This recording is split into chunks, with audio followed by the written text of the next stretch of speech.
Bonjour, j'espère que vous allez bien. Moi, je vais très bien. Aujourd'hui, on se retrouve dans cette capsule pour parler de la vie de tes rêves. La vie de tes rêves, la vie de mes rêves, la vie de nos rêves.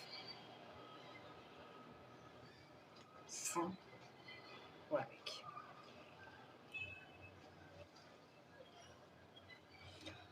Bon, comme ça fait un peu maîtresse d'école. Je vous fais le plein de conseils, ça va, hein?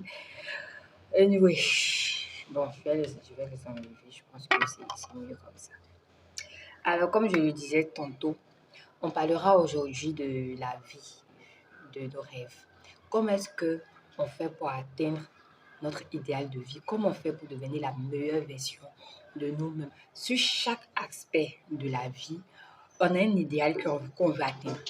On veut soit être élégante pour les femmes, on veut être chef d'entreprise, on veut être éloquent, on veut être plus féminine, c'est-à-dire s'habiller avec classe, on veut être élégant, on aspire à beaucoup de bonnes choses, on aspire à un idéal de vie, on tend à une meilleure version de nous.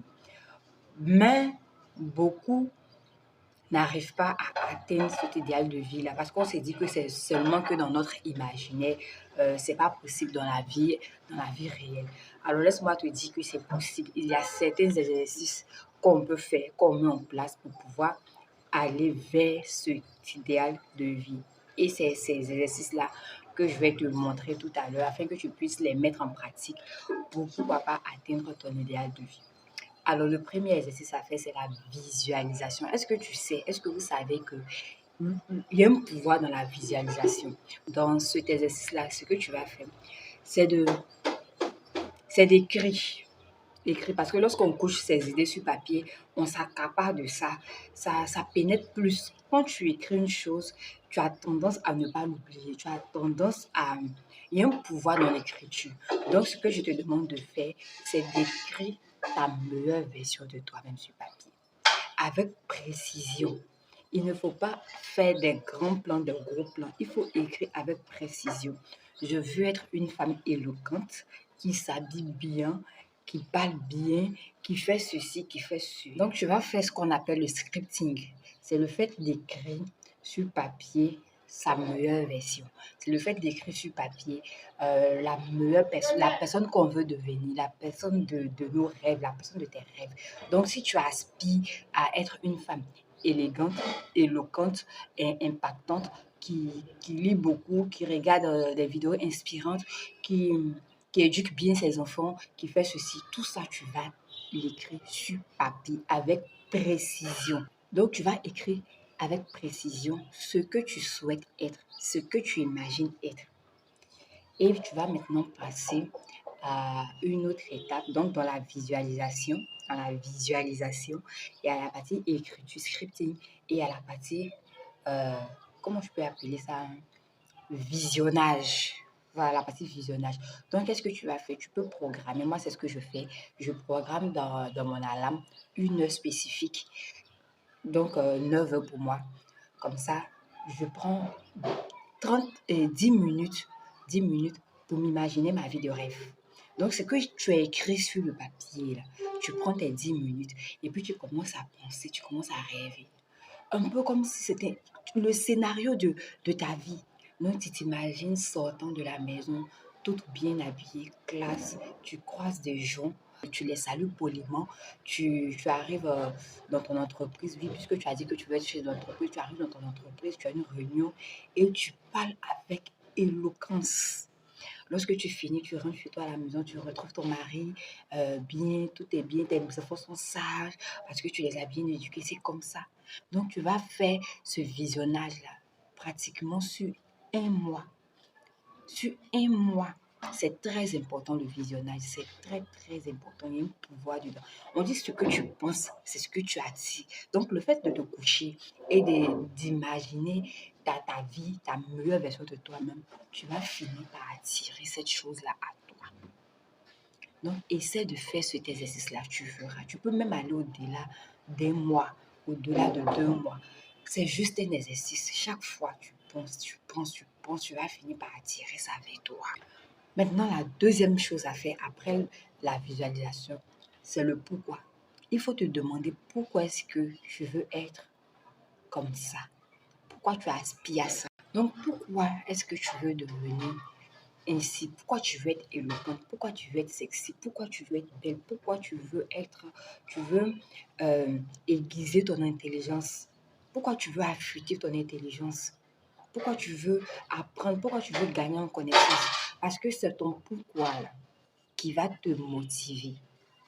Il faut qu'il y ait de la motivation derrière. Il faut que ces motivations-là soient personnelles. Parce que si tu veux devenir quelqu'un, parce que tes amis sont en train de devenir quelqu'un, tu n'auras pas cette motivation-là tout le temps et tu ne seras pas à l'aise parce que tu es en train de vivre la vie de quelqu'un d'autre. Tu es en train de vivre les rêves de quelqu'un d'autre. Donc, il faut te demander pourquoi est-ce que je veux devenir comme ça. C'est ce pourquoi-là qui va te motiver à devenir cette personne-là. Pourquoi tu veux devenir éloquente? Pourquoi tu veux devenir élégante? Pourquoi tu veux être chef d'entreprise? Pourquoi tu veux que tes enfants soient bien éduqués? Pourquoi tu veux manger sainement? Pourquoi tu veux maintenant lire? Pourquoi tu veux devenir comme ça? Pourquoi tu veux devenir comme ça? Il faut que tu trouves ton pourquoi. C'est ce qui va te donner le carburant pour continuer à faire ce que tu as envie de faire. Peut-être que le fait d'être éloquente ou le fait que tu es vraiment bordélique, tu veux avoir une maison qui est bien rangée, qui est bien belle, une maison qui ressemble aux maisons de séjour, tout ça. Parce que quand tu rentres dans une pièce qui est propre, ton esprit est posé, tu as les idées claires, tu te sens régénéré. Donc, tu ne veux plus que ta maison soit sale, par exemple. Donc, ça, c'est ton pourquoi. Mon pourquoi, c'est parce que je veux avoir l'esprit zen. Parce que quand j'ai l'esprit zen, j'arrive à prendre de meilleures décisions. Donc, il faut trouver son pourquoi, c'est très important. C'est cela qui sera le carburant de, de, euh, de ton processus en tout cas. Ça sera le carburant, c'est ce qui va te motiver justement à atteindre ton objectif de vie, à atteindre la meilleure version de toi-même. Donc, il faut trouver ton pourquoi. La troisième des choses, c'est de passer à l'action. Parce que tu ne vas pas seulement écrire, t'imaginer, trouver ton pourquoi et puis attendre là que le hasard fasse les choses. Parce que vous avez beaucoup cette habitude-là de laisser le hasard décider pour vous. Effectivement, le hasard décide. Quand tu ne décides pas, le hasard décide et le hasard ne sait pas ce que tu veux. Je pense que dans la Bible, je paraphrase, on dit, vous ne recevez pas parce que vous n'êtes pas demandeur. Donc, c'est parce que tu n'as pas demandé que tu n'as pas reçu. Ne laisse pas le hasard décider pour toi. Il faut mettre les choses en action. Tu dois passer à l'action. Tu dois mettre en place les différents mécanismes qui vont te permettre d'aller vers la meilleure version de toi-même. Si je veux devenir éloquente, il faut que je commence à lire des livres qui vont dans ce sens. Il faut que je commence à m'inspirer des personnes qui parlent bien. Il faut que je commence à écouter des personnes qui parlent bien. Il faut que j'aille dans des coins où les gens parlent bien. Il faut que je change ma position en tout cas. Si je veux être chef d'entreprise, il faut que dès maintenant, je commence à aller aux masterclass, aux conférences. Il faut que je commence à m'approcher. Il faut que je commence à épargner. Il faut que je commence à faire ceci. Si je veux avoir des enfants bien éduqués, il faut que je commence à m'intéresser à la psychologie de l'enfant. Il faut que je commence à apprendre comment faire ceci à partir de tel âge, tout et tout. Quand je veux commencer, je veux être une meilleure cuisinière. Il faut que je commence à m'intéresser à tout ce qui est cuisine. Donc, tu vas mettre des plans d'action en place. Tu vas te demander qu'est-ce qui peut me permettre à être comme je veux. Qu'est-ce qui peut me permettre d'être la personne que je veux. Et c'est ce que tu vas faire. Et tu vas suivre ça quotidiennement. Ce qui nous emmène dans le quatrième point qui est la routine quotidienne. Parce que vous savez, c'est difficile d'acquérir de nouvelles habitudes. Parce que les habitudes, c'est quelque chose, on l'a dans la peau. La science nous dit qu'il faut 21 jours pour acquérir une nouvelle habitude, qu'une manière devienne une habitude. Il faut 21 jours pour que ça devienne une habitude. Donc, c'est quelque chose qu'il faut répéter pendant 21 jours. Mais moi, je ne vais pas me limiter à ça. Je vais aller jusqu'à la routine quotidienne. Tant que tu n'as pas encore, tu es dedans, tu persévères, forcément, ça va venir. Forcément, la foi que tu vas mettre dans la chose, le degré d'investissement que tu vas mettre dans la chose va faire que la nature même va conspirer. Tout le monde même va se réunir pour te donner cette chose-là. Vraiment, ce qu'on pense, c'est ce qu'on attire. Si tu fouilles bien dans ta vie, quelque part, de manière consciente ou inconsciente, tu as attiré à toi ce que tu vis. tu attireras à toi ce que tu vis. Soit quand je dis de manière consciente, parce que tu n'as pas voulu choisir, donc le hasard, toi, c'est chargé de te donner quelque chose, ou tu as pensé, puis bon, voilà, c'est venu, c'est arrivé. Donc, c'est pour te dire qu'on peut devenir la meilleure version de nous-mêmes. Ce que tu cherches, ce à quoi tu aspires là, si tu visualises, si tu trouves ta motivation, si tu mets la chose en action, et que tu es toujours tu es dans cette routine-là, tu vas avoir cette chose-là. Alors, je ne vais pas être longue. Merci d'avoir pris le temps de m'écouter. Merci de liker, merci de partager. On se retrouve très prochainement pour un autre message. D'ici là, trouve la meilleure version de toi-même et deviens là.